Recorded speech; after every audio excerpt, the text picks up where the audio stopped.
Oh, so this is the thanks I get for working overtime. Oh, welcome to Summer Showcase Overtime. I'm Michael Washington. He's Zach Bronkhorst. Zach, thank you again for joining me, my man. How are you doing? I'm doing good. Just making the most of my last little bit here in Italy. Finally got to make my way down to Rome this past weekend. Spent a long weekend down there just exploring. So, man, I love that I'm kind of getting to vacation right now. It's really nice. I'm not gonna lie, letting the body recover a little bit. Nice. Glad you're doing well. Glad you got down there to Rome and did a little exploring and stuff and enjoying your time left there. That's always a positive spin for sure. Since signing day was the end, or the signing deadline was last week, we don't have a ton of news. There really wasn't a ton of injuries that were, I guess, game changing this week, thankfully, because nobody wants to see anybody get hurt. So the Panthers quarterback situation, Josiah Norwood played fairly well, 10 of 13 for 165. He had 3 touchdowns, I believe. Very simple game plan, worked out really well for him. No news on that front just yet as far as what they're going to do or how they're going to attack it. But a 62-point output is their most impressive output so far of the season. So at least that they have that going for them in that sense. As a Panthers fan, it was nice to see, but I think the playoffs may be a little too far out for us at this point. Yeah, I mean, you can never say never. If they win out, then they're actually surprisingly right in the hunt after such a tumultuous season. I'm not sure. I think they're on the outside looking in, just with the point differential and everything like that. But I mean, you can never say never. But maybe that's what they needed as an offense, is to simplify their offense the way they did. I mean, they really relied on their running backs. I mean, they did super simple pass concepts for Norwood. The screens to Cole were outstanding. I think you had like 120 yards alone on screen routes to their outstanding NFL receiver. It's crazy what happens when you get that guy out in space. But I mean, we've been calling for them to really pound the rock with their 2 outstanding running backs, and they finally did that. And both of them went over 100 yards on the ground. Kennedy Adams, 2 touchdowns on the day. He finally had that like breakout game that everybody was waiting to see from him in the ELF, and it was just really nice to see. Yeah, I think the thing with the Panthers are 2 games out. I believe there's 3 games left on the. So they have some work that they definitely need to do. They have a. I don't know. I would say a favorable schedule per se. They have a bye week this week, which helps. Which will help them leading up to the last couple games of the year. It looks like they play Frankfurt and Prague, I think. Frankfurt and Prague, yeah. Berlin. Berlin, yeah. And they're at Berlin. Prague, I believe. I think that's the last 3. Yeah, they're at Berlin, and then they play Frankfurt, and then they're at Prague. So, so that's the last 3 games for them. So they have a good enough schedule that they can do it. That Berlin game has always been, it's been a shootout with them in years past. So we'll see if they can either figure it out. But they have this bye week to try to figure it out and put things together. We'll see if they're able to make a late push. Let's jump real quick to Paris, because you've been on the Paris train. 2 weeks ago, they had an impressive win against Madrid, but offensively, Randy pointed out that 2 weeks ago they were still somewhat sluggish. It was special teams and defense that kind of put them over the top in that game against Madrid. Right now, if the playoffs were to start today, they would be the 5 seed going back to Madrid. Yeah. However, a 6-point output against Rhine, when teams felt like, or when people thought that this defense would be able to, I don't want to say carry them if the offense was a little sputtery, but maybe put them in a position to beat Rhine, was not the case this past week. Are you concerned about Paris's offense right now moving down the stretch here? Yeah, I really am. I just haven't really seen much differentiating from week to week in their offense. Not much new stuff being put in. They're just trying to run the same concepts and plays week by week. And good teams that are in the playoffs or in the playoff hunt are going to key in on that and be able to stop it and game plan against it. That's what great franchises do and great coaches is game plan. And when you don't have those, extra plays, game plan plays that you can put in week by week, maybe build concepts off of your current concepts already, and not have variations of your offense. That's a really severe handicap. Um, it was nice to see Anthony Mahangu back on the field, but I think he only had like one catch Mm. for 30 yards, and he's one of the premier receivers in the entire league. They just have weapons all over the field on offense, and for you to only put up a 6-point effort against a Ryan team who is looking like the world beaters that everybody knows they can be.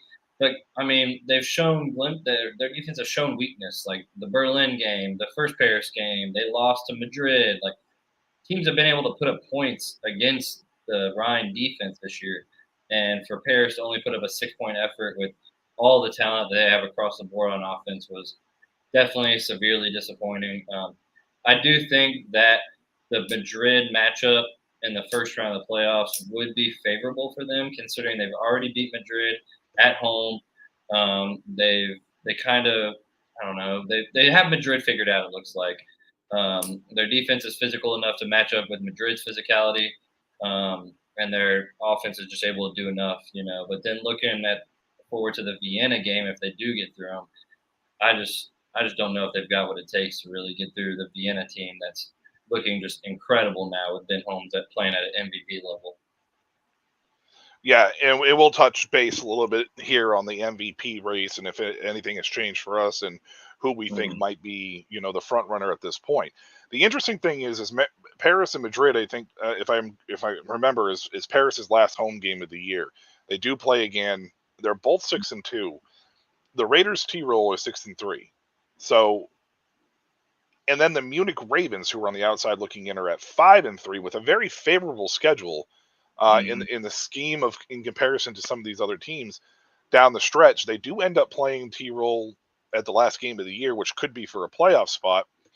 Outside of that, you really only have the Panthers and Berlin, who they have to play each other, as we mentioned earlier. Either one of those teams, do you see that might be able to make the leap if these teams continue to beat up on each other down the stretch here?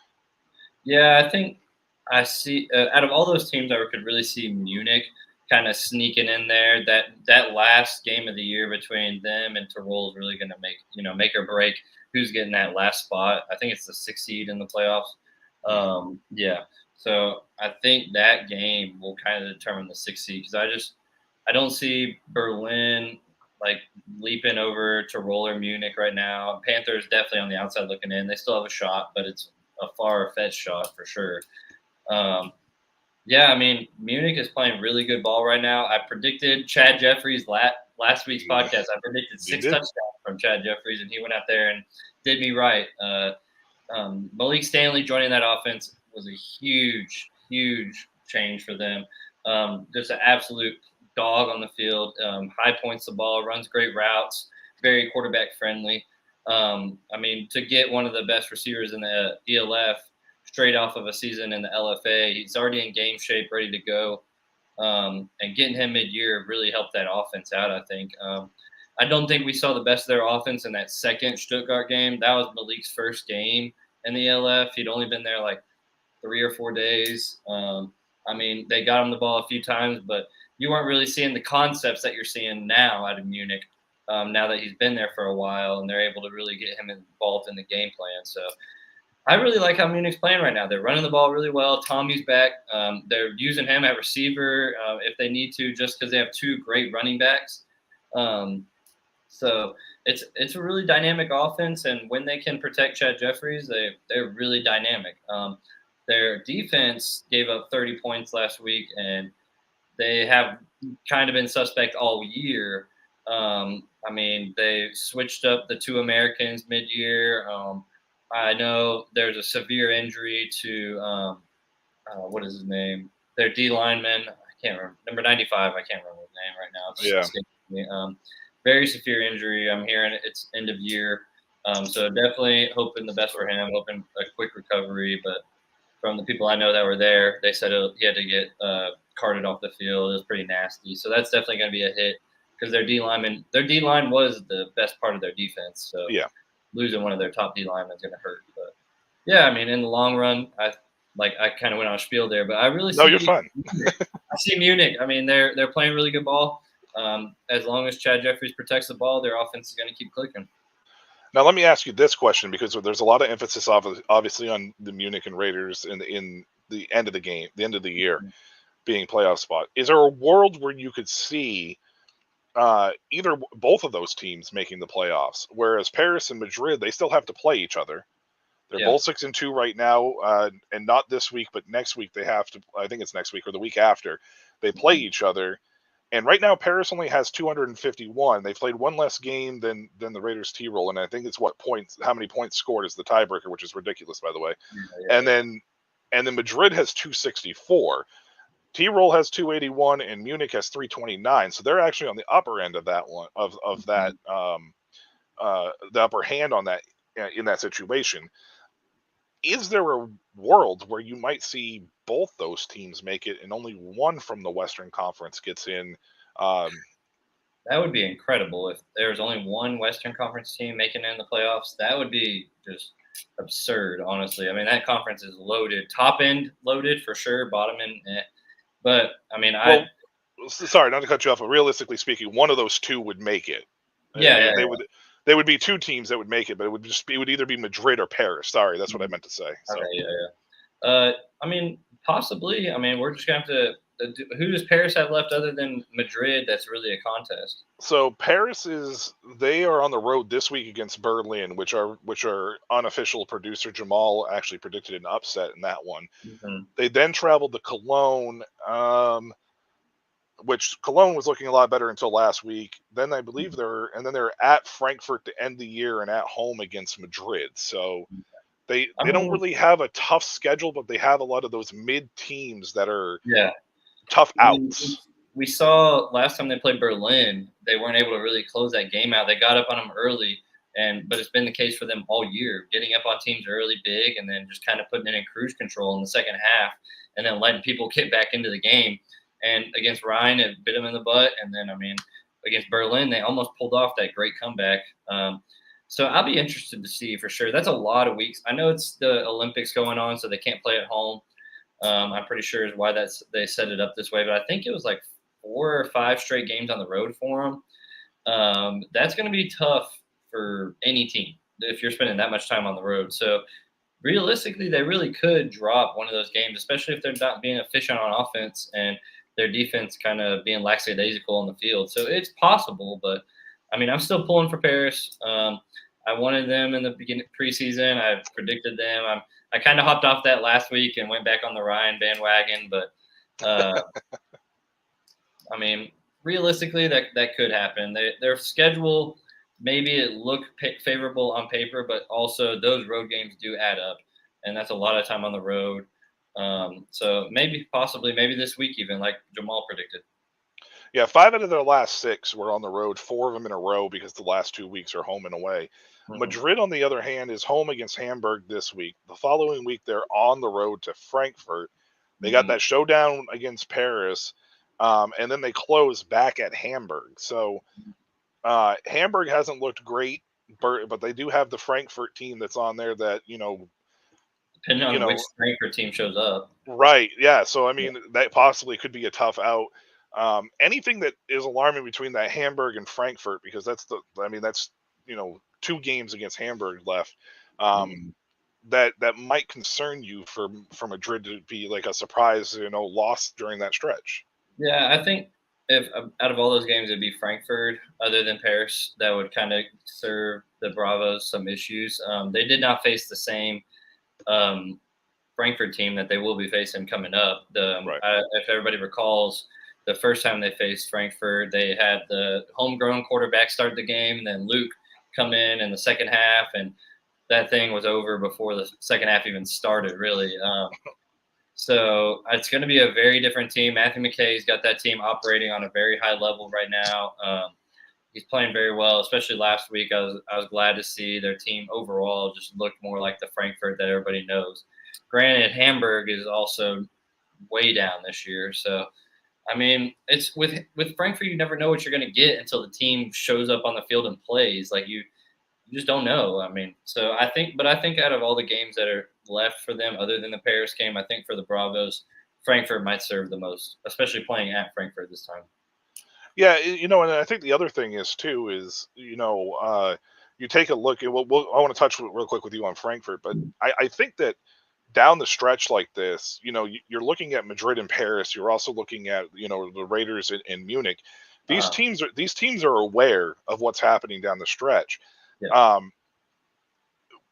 Randy talks a lot, and Randy was on last night with me. He talks a lot about how coaching in this league makes a huge difference. Mm-hmm. Is there any coaching staff or any coaching inexperience? Which team do you think might be susceptible to be looking ahead to a game against like Paris or a game against like Munich or the Raiders Tyrol? Maybe not necessarily on a coaching front, but like an inexperience. Because Madrid's obviously an expansion team. Paris was an expansion team last year, so that's kind of a gimme. But like, are you that concerned about those two possibly looking ahead and getting caught off guard before their game? Madrid's got a great organization behind them. Their coaching staff is top tier. So I would hope that they would get them right. I mean, they got NFL coaches and player and all sorts of staff involved. So I would really hope that they had them, set on one game at a time and not looking too far forward. Paris, maybe like I've talked about, they haven't really figured out how to really dominantly win. So maybe that kind of transfers over to them looking too far in advance, not taking it week by week. But I think these teams are going to take care of business and face off for the seeding at the end of the year. But maybe I would probably, if in regards to that question, I'd probably put Paris over Madrid just because of the staff and coaches that Madrid has involved with them. Like, it's very impressive, especially for a first-year expansion team. But I'm not trying to disrespect Paris and their coaching staff. Yeah, for sure. Like, they're great as well. But I just put the upper hand in this certain conversation to the Bravos just because of what they've got experience-wise in the coaching staff and organization. Yeah, I don't mean that as any disrespect to any organization by any means, to any of the viewers out there. I just meant it in the sense of like inexperience in this situation, it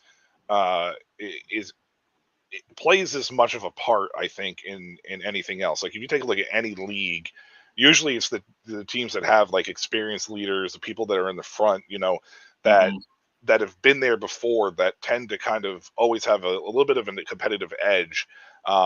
Just because of that experience and lessons that they've had to learn along the way as well. So, I think Madrid and Paris, I think them both making the playoffs would be fantastic for the league. I just want to throw that out there too. I just point out one thing that really stinks for Central Conference, the teams that are like Stuttgart and Munich. There's Munich was, of course, a part of the Barcelona forfeit game at halftime. Mm-hmm. So they're trying to catch up on all the point differential stuff, the total points, all that little stuff that kind of goes into making the playoffs. So I know I saw a lot of fans and people commenting about how many blowouts there were and how uncompetitive there was this past weekend. And yes, that really stinks for the product of which the league is putting out and viewership, especially like having to pay the amount that you have to pay to watch these games in the States or around Europe.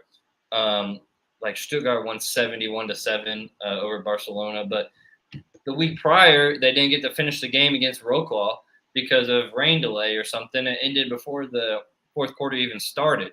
So, and you see them, they're undefeated, but they're actually the 3 seed because Rhine is the 2 seed now because of the point differential thing. So those two Central Conference teams are just kind of behind the 8 ball by reasons of which they have no control.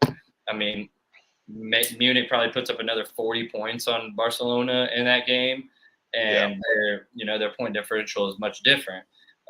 Stuttgart, they were blowing out, I think, the Panthers, 49-0 at that point or something. They were like up. that. Yeah, they were up pretty big. They were going to try and put more points up on the board, at least 14 to 21 more points, I'd assume, in the fourth quarter. And that could make a difference in the long run, especially if you're chasing a Rhine team who has 1 loss, but the point differential puts them ahead of Stuttgart right now, which really stinks. We'll see how it plays out at the end of the year. But I just want to point that out. A lot of people commenting about the blowouts and stuff, but just the way the seeding is assessed, is more not less record based, and more point differential based. So that's kind of why these teams are running up the score so hard. Yeah, I think that's actually kind of hot garbage. Pardon me. Hold on one second. But I think that overall, when you take a look at the league with the point differential thing, the points for, by the way, like I don't blame Stuttgart for putting up 71, obviously, because they're playing catch up for a lot of things. It sucks for Barcelona. It sucks for the league on an image, but the blowouts this past week, if you really dissected the game, though, each game was actually competitive for a chunk of the game. It just got out of hand late. However, when you are a football fan, you watch football for 4 quarters. You don't watch it for 2 quarters. So they can be competitive, but in the long run, like, you're not going to hold your attention if the game is 24-0 at half, right? Like, it doesn't matter if it was 0-0 at the end of the first, or 0-0 through a quarter and a half. If it's 24-0 at halftime, nobody cares. So it's just, this league is young. It's still in its infancy. It's still learning how to progress and find a way to get some parity. Randy brought up a good point that everybody compares it to the NFL, and it's not like it holds a draft like the NFL. It's probably closer to like college football. Yeah. Right. Like your conferences and much closer because of recruiting. You can because you're recruiting. You're not drafting players, and there's no free agent. Exactly. So it's more of a. It's more like college where you're doing that, and eventually, once this league, I think, is financially stable or sustainable, and they're able to get franchises across the board and start making a profit, I think we'll start seeing a little bit more of the NFL model kind of creep its way in. I understand what the league is doing. I think I actually applaud their efforts for, wanting homegrown players and local players and all that stuff. I think that that's fantastic. I hope they find a balance that allows you to do both and doesn't continue to cater to, the super franchises, and allow some of these other franchises to kind of eventually creep in and maybe, show a little more parity across the league for sure. So it's pretty much impossible now just because it's year 4. Yeah. But a draft, like just a European player draft, would just be insane. Like, yes. They'll still allow the recruitment of Americans, but at the end of the day, it's your Europeans and homegrowns that make the team. Right. Like, that's like, if you don't have good homegrowns, you're not going to win. You're not going to go far. So it would be really cool if they were able to somehow figure out a way to where you could just draft, put a European player draft together, and the franchises based off of records get to, draft similar to the NFL. That would be incredible. You could do it.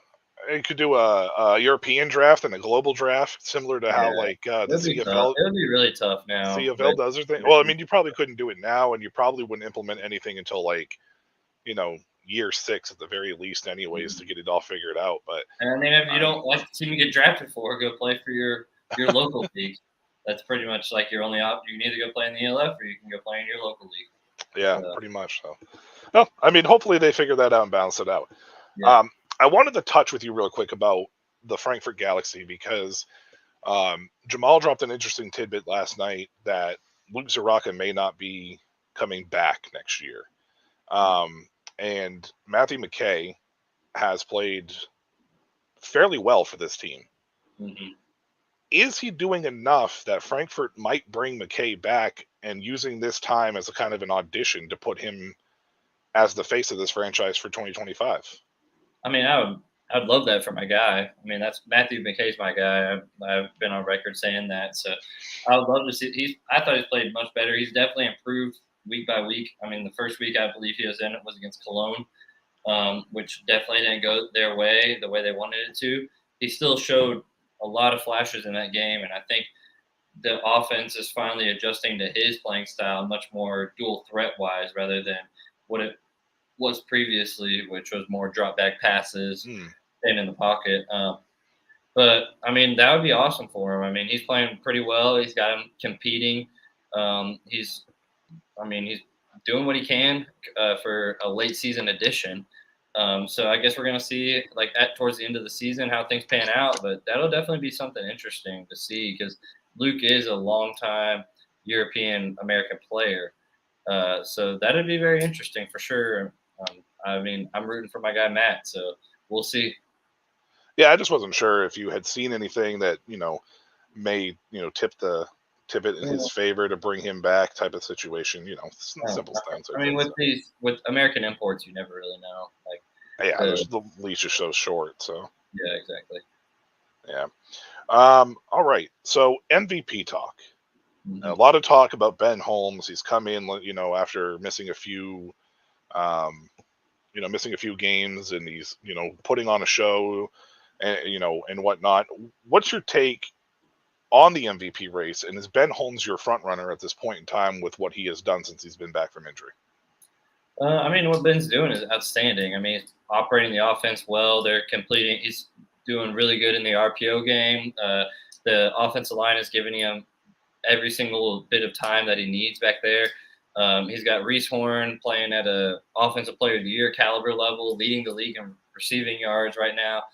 And then they've got possibly the rookie of the year, more than likely the rookie of the year at the other wideout spot, who's playing at a great level as well. I mean, so what Ben's been able to do since coming off injury is definitely impressive. He's playing really good. He's definitely got them in championship contention, more than likely playing in the championship game, in my opinion. But I'm really just going to stick to my guns and stick with Glenn Tunga. I shifted from the Zach Edwards towards the Glenn Tunga about midway through the season so far. Just what he's doing is insane. We haven't seen a season like this since Madre London, I think in year 2.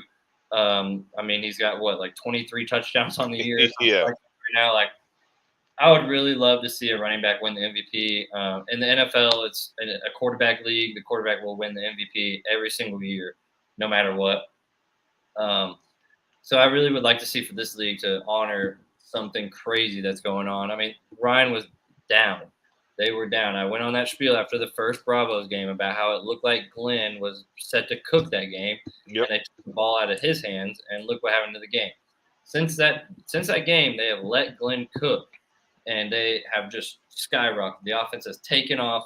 It's opened up the passing game for Jadrian.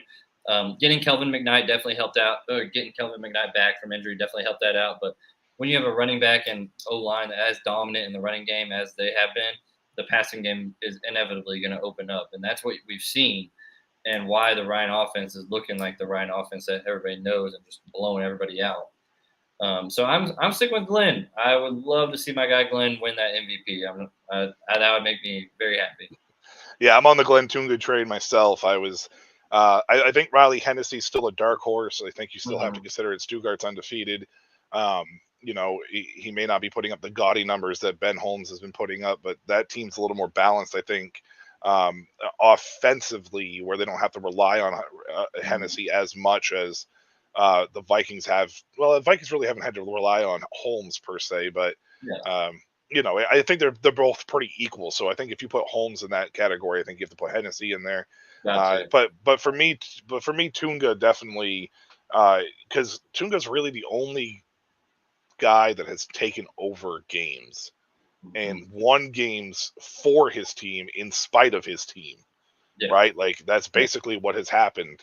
I know the Vikings are undefeated, but they were winning games when Shelton Epler was there, right? Like they are just the most overall. I think they're the most balanced team. So, Ben Holmes doing what he did, sure, that's fantastic and amazing, but they won without him. I don't think Ryan would have won without Glenn Tunga, and I think that game where they lost was, a testament to that. So for sure, by all means. Yeah, I mean, Stuttgart is just flying so far under everybody's radar right now. It's insane. They just go out every single week and do their thing. They play solid defense and efficient offense. It's boring. Nobody likes to watch it, I guess, but they're good. They're solid everywhere on the field. They have a defensive back who's leading the league in interceptions right now, Mitchell Fegg, and he's in no defensive player of the year talks at all, which is bizarre.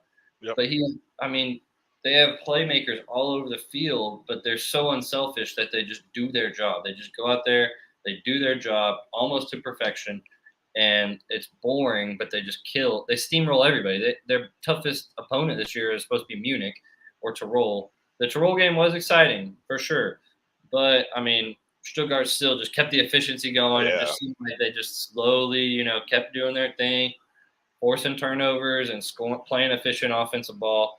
I think they're just kind of getting that boring treatment. Like, yeah, they're just doing their thing. We'll see in the playoffs, that type of thing. But yeah, their players just aren't getting the recognition that they kind of deserve just because of how good and efficient that they are as a team.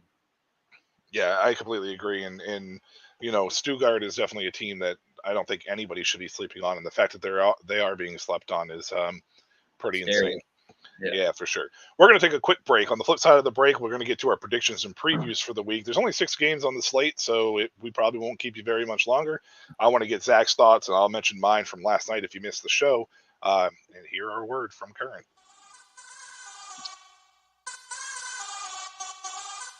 This is Current. It's the card my parents used to pay me for mowing the lawn, running errands, and doing well in school. Oh, wow. This is the card I used when we got the idea to make our own clothes. And we spread the word, drove downtown, and sold everything we made. This is the card I used to do the things that really matter. This is Current. Visit current.com and download the app for free today.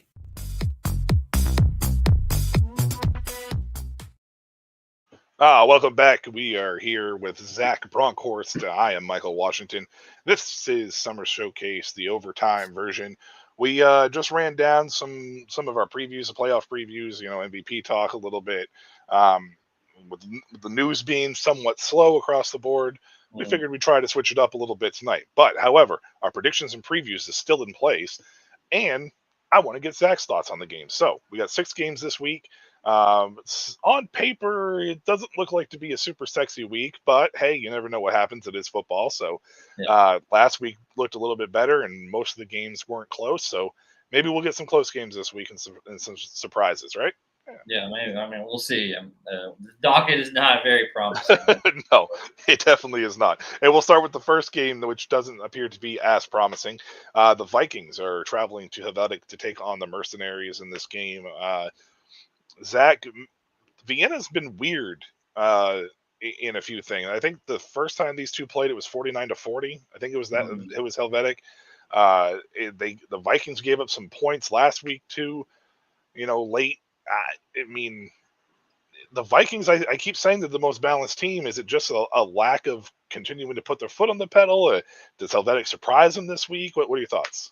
I mean, I don't think Helvetic's going to surprise them, but the Helvetic team is one of the more surprising teams that's shown up since I think week 7. I think it was or week 6 was when they got their first win. So since week 6, the Mercenaries have steadily gotten better every week. We saw Milan Spiller stepping on the stage, their rookie receiver, homegrown player. He's top 5 in the league in receiving right now. We saw they got Terrion Robinson in last week, who's obviously one of the better receivers in the league. It was just a matter of time until he came into the league. Instant impact. The dude is he's a coach on the field. Like he coaches the receivers and then goes out there and does his thing. It's incredible to watch. The guy's he's a route god. I love to watch his game. He tracks the ball, great hands, and then just routes anybody up. So it was really fun to watch him play. I don't think they're going to pull out the win, but I do think this is going to be an entertaining game once again. I wish that they had their quarterback, Carlton Aiken, in the game. They have a lot of weapons on offense now. Their defense is still kind of iffy. They're good at stopping the run, but not really. Their pass game is still kind of iffy on defense. But offensively, they're kind of putting up points and putting up fights and making games close that on paper shouldn't be close, but they are the best 1-6 team. They're probably the best under 3-win team in the league by far. Yeah. I mean, it's crazy. But I see this one ending up in a Vienna win. I think it's going to be 48-28. I wouldn't be surprised if Helvetic reaches that 32 mark. Okay. But, I mean, I think Helvetic's playing really good ball right now. Their offense coordinator, very interesting cat, good offensive mind. I think they're going to make it close early, and then maybe Vienna finally figures out how to pull away at the end and stop people from scoring late in games. It's interesting that your score was 48-28 because that's very close to what Randy and I both had in this game. I picked Vienna to win this game. I think Helvetic is playing much better than what their record shows, at least here late. I think, what is it, DeAndre Clayton? He came in and played really, really well last week, looked very good. My only question is was the DeAndre Clayton situation the backup quarterback syndrome? Right, where the defense wasn't really prepared for you, but so they're allowed to look better than what it may have been. I'm not sure.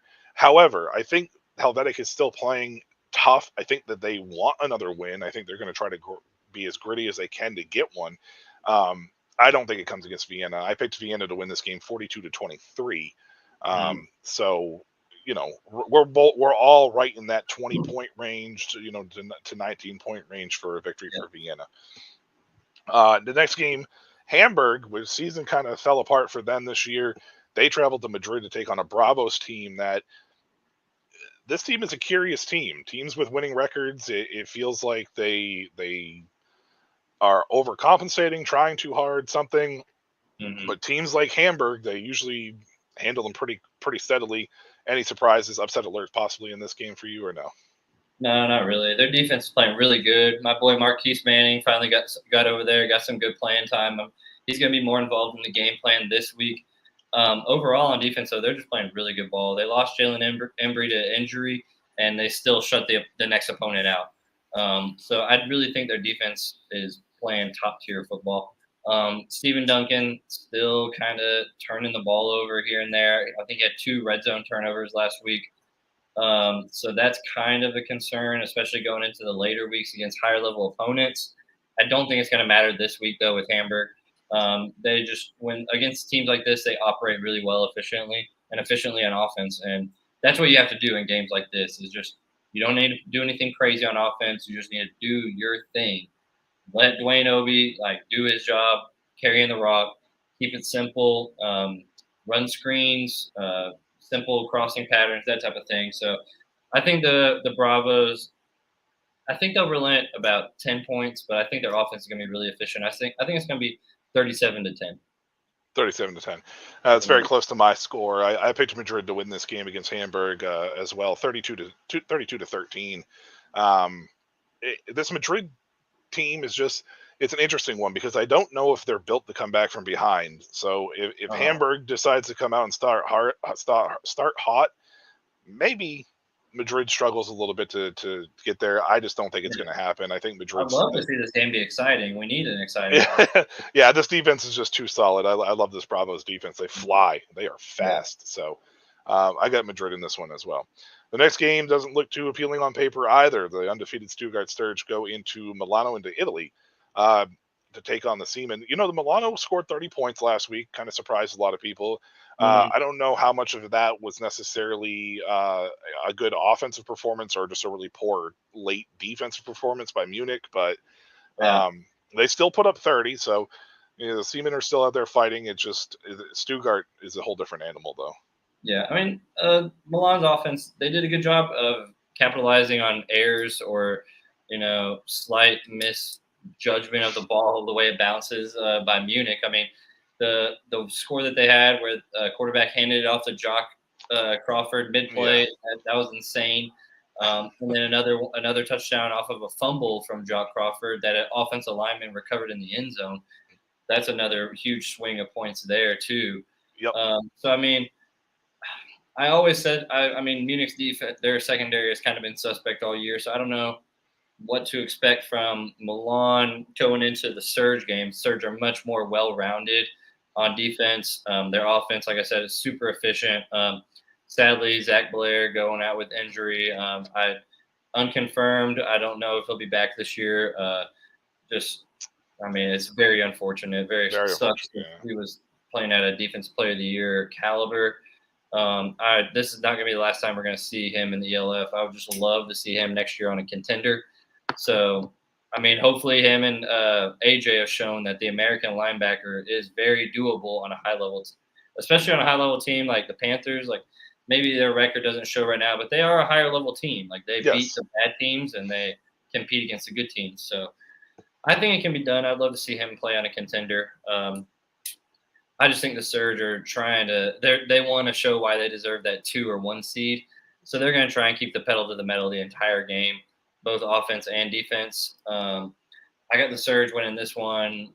I got 63-14.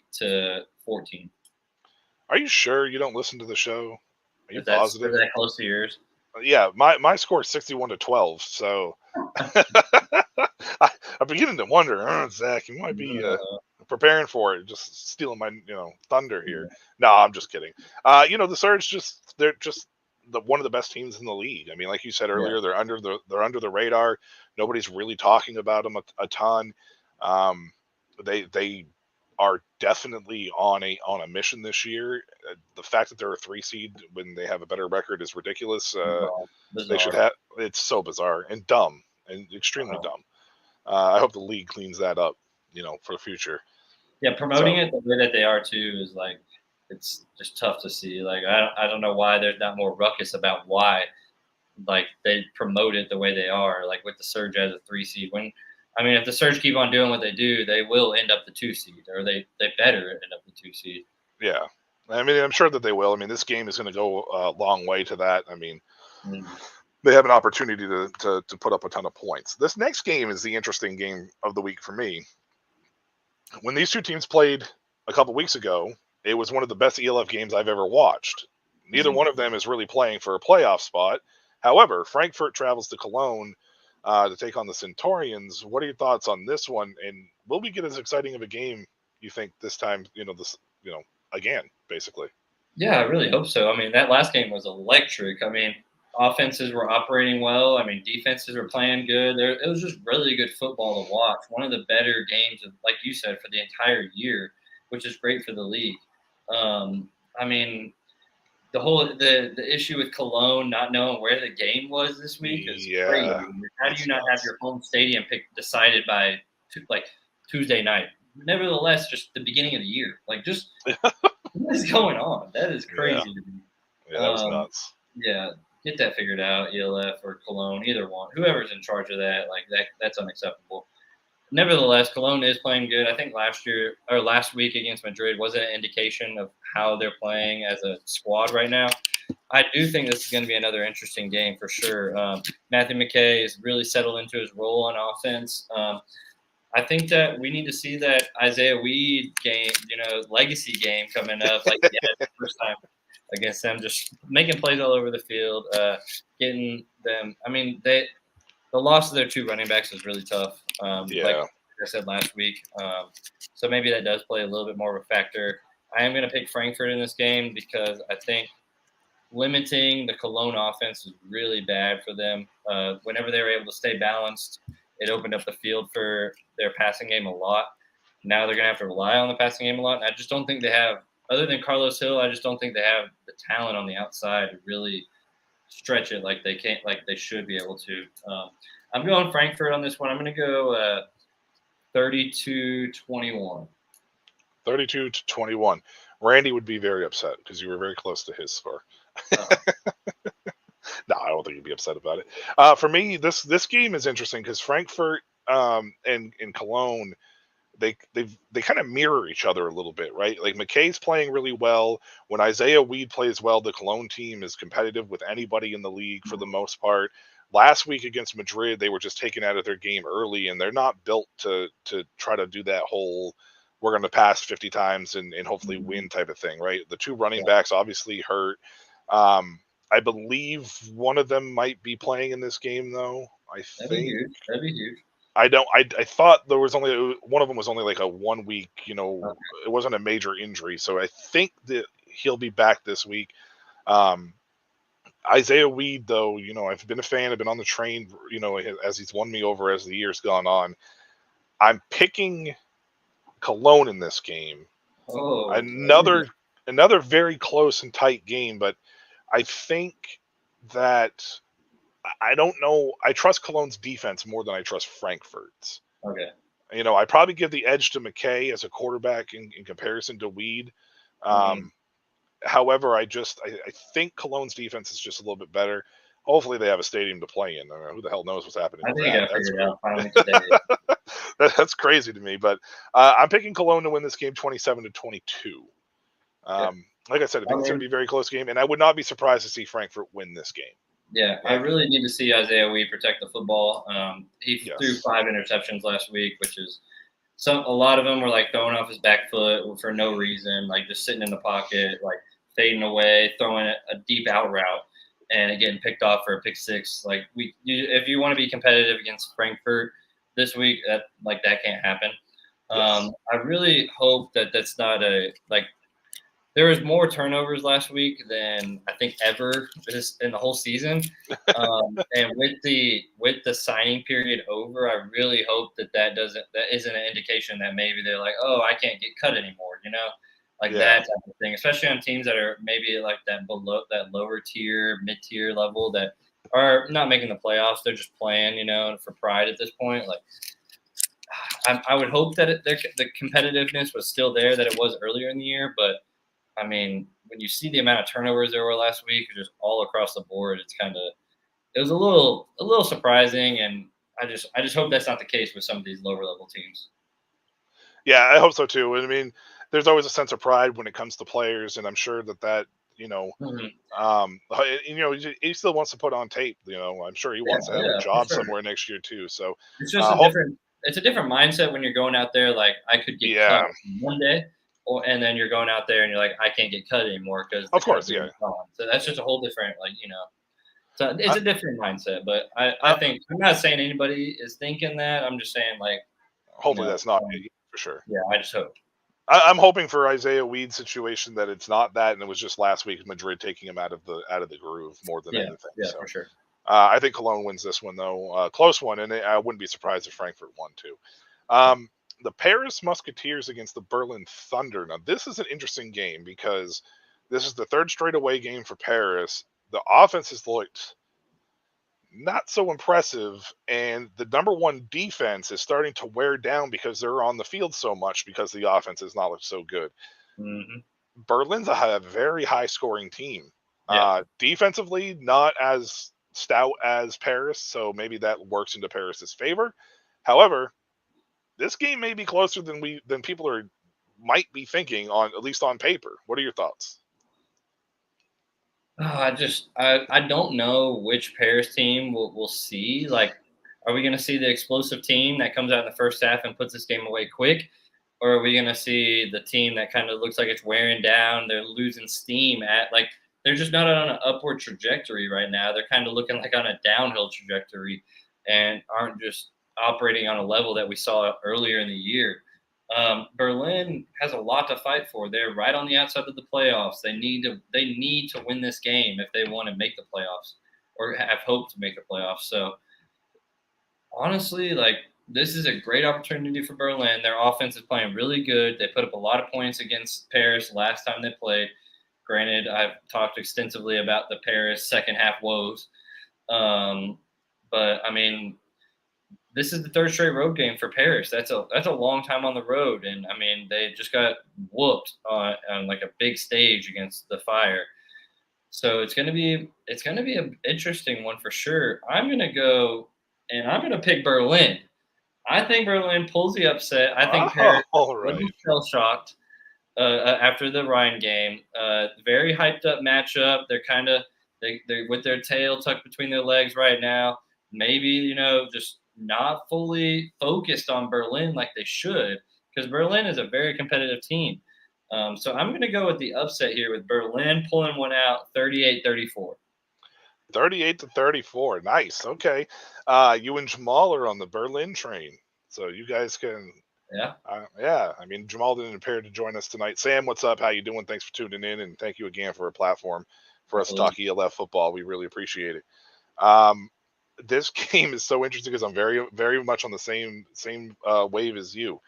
However, I think a great defense usually stifles a really solid offense for the most part. Mm-hmm.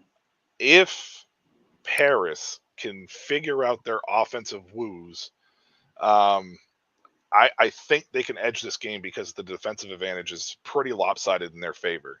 Yeah, for sure. I think Berlin has an offensive advantage. I just don't know how. I think the gap is bigger on defense than the gap is on offense, for the differences. So Yeah.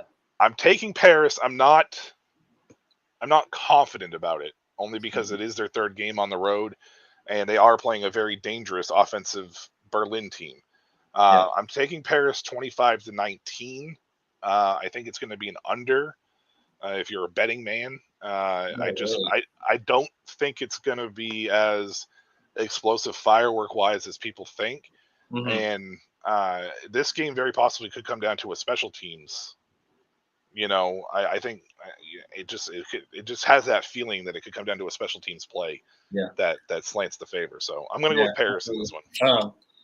I think if this game is a high-scoring matchup, it favors Berlin. I think if it's a low-scoring slugfest, it definitely favors Paris. Yeah, I agree. So like your score, if I was predicting a lower-scoring game, I would go Paris as well. Yeah. I just think the defense, like you said, has been on the field a lot. Yes. And I just think they're getting a little bit worn down. So. Yeah, I think this would be a high-scoring affair. We'll see, though. I think, like you said, though, if it's low-scoring, I think it favors Paris for sure. No doubt. And the last game of the week is the Munich Ravens taking on Prague. Before you go into your preview on this one and your predictions on this one, does Prague get a win this year? Oh, no. No. I hate to say that. I want them to win one.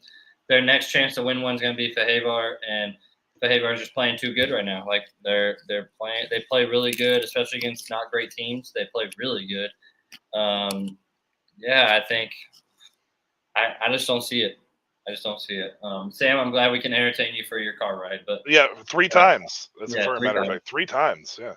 But I just don't see them pulling a win out. Their schedule is unfavorable.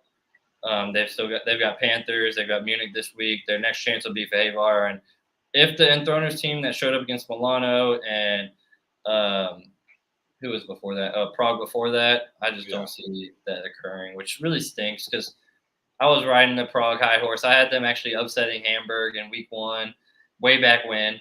And I thought they made enough moves in the offseason to be competitive this year, and I just don't. I think they're still on the outside of that win column, sadly. So yeah, that's too bad. Nevertheless, I'm going Munich this week. I think Munich's going to put up 70 because they're chasing points. Like it's. Oh, I think we froze. I think we froze you there, Zach. I don't know what happened. Gotta love Wi-Fi, right? I think we lost you. Well, when Zach gets back on, we'll talk about. We'll let him finish what he's going to say real quick. I'll see if I can drag this out a little bit. For me, this Munich and Prague game comes down to how much pride does Prague have? On paper, it doesn't look like it's going to be very good. There's really not a ton to suggest or talk about for this. Oh, I think we got him back. Oh, there we go. There we are. We got you back. There we go. Yeah, I was just going to go Munich. I mean, they're chasing points. Like I said, they're on the outside of the playoff picture looking in. They got to put up points. I do think Prague put some points up on the board, though. Their offense has shown life. And the Munich defense is kind of sus still. So I'm going 71-17 Munich. Okay. All right. We were very close on the Prague score. You went a little bit higher on the Munich score for me, but I was just saying that like this game you really can't spend a ton of time talking about it. It's pretty lopsided, unfortunately. Munich is just really, really too good offensively, and I think that they're just too strong of a team for Prague to keep this close. Maybe Prague surprises some people like they did last week against Vienna. Was it Vienna? They were up 9-7 at the end of the first quarter, and that may be the best that you get from it. However, I think Munich, like you said, is chasing points. They could put up a 71 burger for sure. I have them putting up 54. I got them going 54-18 in that one. So they're just in that points mindset right now, and that's what it comes down to for these top teams at the end of the year. So when they get these definite matchups that are disadvantaged for one team, they have to chase points. Like that's just the nature of how the playoff has been set up. It sucks because we're going to not see a competitive game and we're going to just see a massive blowout, but it's just how the league set it up, and that's just how it is at the end of the day. And I mean, it stinks, but it is what it is. What about you, though? Do you see Prague getting a win this year? I think they're going to beat VFR. You think so? Oh, I mean, I don't know if it's actually going to happen, but I'm going to pick it just because I want to be the one to get it right. I don't know. I'm going against my boy Jack and Roby. I'm going to pick with them, but yeah, that's their opportunity. We'll see. They had him at home, and they blew that chance bad. Robitaille is just so good. So I don't know. I mean, he's probably one of the better receivers in the league that people don't talk about because he's on a team that doesn't really win as much. So, but he is so good. I love watching that man play. So very, very technically sound receiver. Yeah, very sure. Yeah, he's like a Mike Evans, I'd say, of the ELF. Really under the radar, puts up great stats every single year. Just doesn't get the love that the other top receivers do in the league, and that's Mike Evans in the NFL. Yeah, I was thinking like Amari Cooper, but yeah, that Mike Evans makes a good play. It makes good sense too. Do you see any players making the jump to the UFL or CFL in 2025? From ELF? Yeah, from the ELF. I mean, I think Malik Stanley should be on anybody's radar, period, across the board. You know what I mean? Malik Stanley should be for sure. He's a monster. I don't know how he hasn't had a chance at the UFL yet. I know the UFL is really picky about the players that they get in there, so maybe the CFL. CFL was the one I was surprised about the most, and maybe that's his choice. I don't know, but I mean, why would you go to Europe but not go to Canada? Well, it is a little bit of a different game. You play a passing game. Yeah, but I mean, it is a little bit different of a game, though. So maybe it's some small nuances that are different. I don't know. I think it's a wide receiver friendly league. So I mean, if I'm a wide receiver, I think I'd want to be in Canada personally. But especially a receiver like him, you can be physical at the line of scrimmage. You get a running start at a defender who's in press coverage, and you can be physical at the line of scrimmage. And he's 6'3", 6'4", 225 pounds. Yeah, that's a perfect game for you. Oh yeah, I would love to see Stanley in the CFL. Stanley, Matt Cole, and Robitaille are the first three guys that come to mind that I'd like to see up north.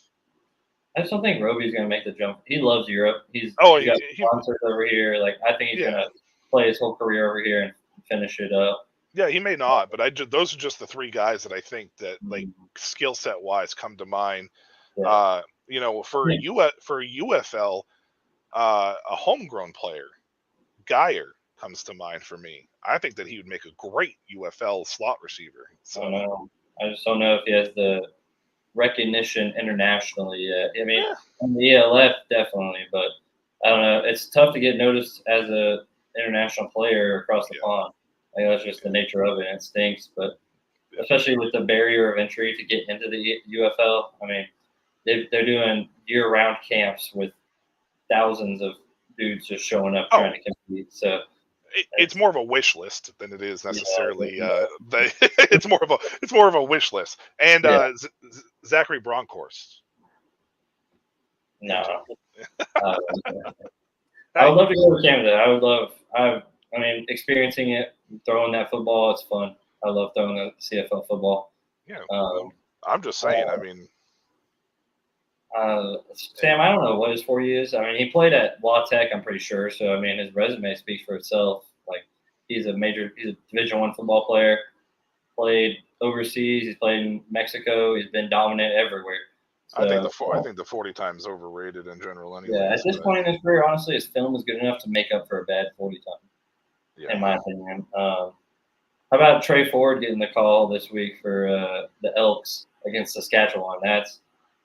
That'll be interesting. I know Canadian fans are excited to see a homegrown quarterback. So Malik Stanley has reportedly been timed at a 4.59 as his personal best. Oh, so that's great for his size. Yeah, that's great for somebody that size for sure. Yeah. Anyways, I don't have anything else. Zach, do you want to give any shout outs or anything? Do you have anything else you want to close out here before we head off? I was saying what your thoughts are on Trey Ford getting the call. Oh, that's right. Sorry. I think it's good for Edmonton. I think last week, I think people are going to get really excited about last week. I was going to mention this. This is a little bit of a preview for Summer Showcase Northern Lights tonight. I think people are going to get really excited about what happened last week with the second half of that game. I just don't know how much of that is that backup quarterback syndrome, right? Like where a quarterback comes in, you're not prepared. you have a high caliber player like Trey Ford, who is a very high caliber player. Don't get me wrong, but the defense isn't game planning for you, right? Like, so it's like, he comes in and he's able to kind of do what he did. However, I think what he did is insanely impressive in comparison to what we have been seeing from this Edmonton offense. It's nothing against MBT, because I think MBT can still play at a good level, and I think he has played at a really good level. Yeah. It's just Trey Ford adds such a different dynamic to this offense, and the Canadian fans should be excited. Edmonton fans should be excited. I just think they should temper their expectations. Yeah. That's my thought process. The book is out because, he's gotten this opportunity to forward last year. Yeah. And we kind of saw the game plan that they would face against him. So it's kind of exciting to see if maybe he's adjusted and became better at this. But if you rush 5 and you have great passing lane or like rush lanes and you take away his first 2 reads, most of the time it's not going to end up. It's not going to end up well for the offense. Like, that's just kind of the nature of the type of player he is. Like, he's going to go his first 2 reads and then it's just playmaker right there. Yep. If you're a defense, like last year, they just rush 5 or 6. They discipline to your pass lane so he doesn't have those crazy runs in the backfield, and take away his first 2 reads, and it's tough. Like, it's just tough sledding for him. Yeah, but, you saw it last year too. They were 0. I think they were 0-9 or whatever, and he came in and they won 2 or 3 games, and then they were up and down for the rest of the year. Mm-hmm. So it's going to be very close to very similar to the same thing. I think it's just. I think that as long as he has a coaching staff in a situation where they're behind him, maybe he's improved enough to be able to turn it around. I just temper your expectations is the only thing that I have to say. Hey, the Canadian kid did not get picked up on NFL waivers. No, Nathan Rourke did not. No. Where might we see Nathan Rourke? It's hard because he's a starting caliber quarterback in this league, and right now there's really nobody that's struggling per se with quarterback overall play. You want to go to Edmonton or? I don't know though, because unless they trade MBT to Ottawa or something. I don't really know. Drew Brown's played all right for Ottawa, so I don't even really see that. I don't think they need that. Everybody's kind of got their guy right now. Maybe Montreal. Well, Fajardo, but I think Fajardo was just cleared. So yeah, he was cleared, and they're a top team in the league. They just won with Cody. Like, they're not going to switch up on him now. They literally just won the Grey Cup. So who had it was Montreal, right? That had the 3rd string quarterback in. Yeah. Davis Lawrence. Yeah. Yeah, because Caleb Evans was the backup, right? He's hurt. Yeah, and he got hurt, and then it was Lawrence who came in and won that game for him, right? If I remember correctly. That team is really good. That's a really that team is so good, for sure. So, I don't have anything else. Just make sure you tune in tonight. Northern Lights, Summer Showcase Northern Lights. We talk CFL. Just a little bit of a preview with Zach. Zach will not be with us because it's going to be like 5 a.m. his time. I'm sure he probably wants to sleep at some point in time. But me and Sam will be here talking, see your everything, your CFL shop as well. There will be no Dynasty Academy tomorrow night, so if you're a fantasy football fan, looking forward to that show. We are unable to make it happen this week, but look forward to it Thursday nights in the future as the season ramps up, because guess what happens tomorrow night? It's the first preseason game of the NFL season as well. So just want to make sure you check that in. Yeah, that's crazy. It's nuts, isn't it? Football year round here on Shady Sports Network. Make sure you hit that like button, hit that subscribe button, hit the little dingy so you get the notifications as well. And Zachary, go follow Zach and hit him up on social media and give him a shout out, and make sure you follow his career as he continues forward with it as well. So until next week, I'm Michael Washington. He's Zach Bronkhorst. Have a good night.